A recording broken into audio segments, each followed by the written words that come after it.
మేము సాధారణంగా మహిళల్లో వైట్ డిశ్చార్జ్ అని కూడా చాలా చూస్తూనే ఉంటాము.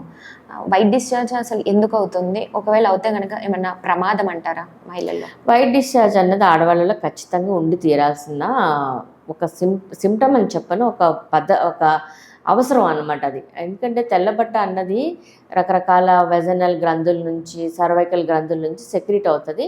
దానివల్ల వెజనల్ మాయిశ్చరైజర్ అన్నది, వెట్నెస్ అన్నది మెయింటైన్ అవుతూ ఉంటుంది. లేకపోతే ఎంటైర్ వెజనల్ ఏరియా అంతా డ్రైనెస్లోకి వెళ్ళిపోయి ఇచ్చింగ్ వచ్చేసి దురదలు వస్తాయి. సో ఇందులో ఏంటంటే మళ్ళీ మనకు ఫిజియలాజికల్, పెథలాజికల్ అని 2 విధాలుగా ఉంటుంది. ఫిజియలాజికల్ ఎప్పుడు ఉంటుంది? ఎప్పుడు పీరియడ్ వచ్చే ముందు, ఒక 2-3 రోజుల ముందు గర్భసంచి యాక్టివేట్ అవుతుంది అనమాట. దానివల్ల గ్రంథులు కూడా యాక్టివేట్ అయ్యి కొంచెం డిశ్చార్జ్ అన్నది కొంచెం తెల్లగాను వాటర్ డిశ్చార్జ్ అన్నది ఉంటుంది. That is very common. ఇంకొక సందర్భంలో ఎప్పుడు అంటే పీరియడ్ అయిపోయిన తర్వాత ఓవ్యులేషన్ టైంలో ఎగ్ ఓవ్యులేషన్కి రెడీ అయ్యి ఎగ్ రిలీజ్ అయ్యే టైంలో కూడా అదొక ఇండికేషన్ అనమాట. ఓకే, తనకి ఇప్పుడు ఓవ్యులేషన్ అవుతుందని. అప్పుడు కూడా సర్వైకల్ గ్రంథులు యాక్టివేట్ అయ్యి కొంచెం వాటర్ డిశ్చార్జ్ అన్నది కొంతమంది ఎక్స్పీరియన్స్ చేస్తారు. అది కూడా ఒక 2 రోజులు, మ్యాక్సిమం 2 రోజుల నుంచి 3 రోజుల వరకు ఉంటుంది. That is also normal condition.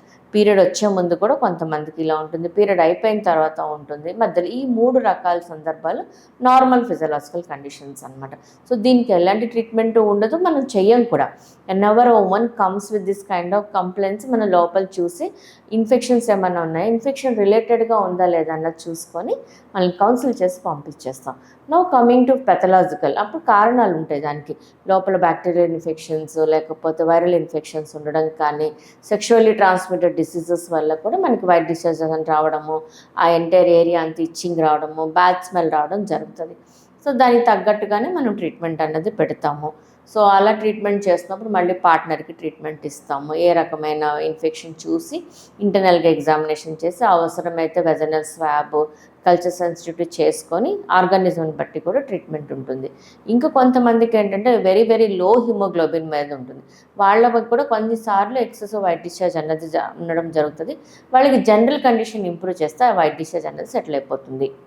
చాలా మందిలో ఇది ఎక్కువగా కూడా అవుతుంటాయి కదా. కొంతమంది కంటిన్యూస్గా కంప్లీట్ చేస్తూ ఉంటారు అనమాట. వాళ్ళు ఎవరంటే ఒక 4-5 పిల్లలు ఉన్నారు, వాళ్ళకి గర్భసంచి అన్నది ముఖద్వారమో సర్వీక్స్ అనేది అయితే అంటామో అది కొంచెము పెద్దదవుతుంది సైజులో.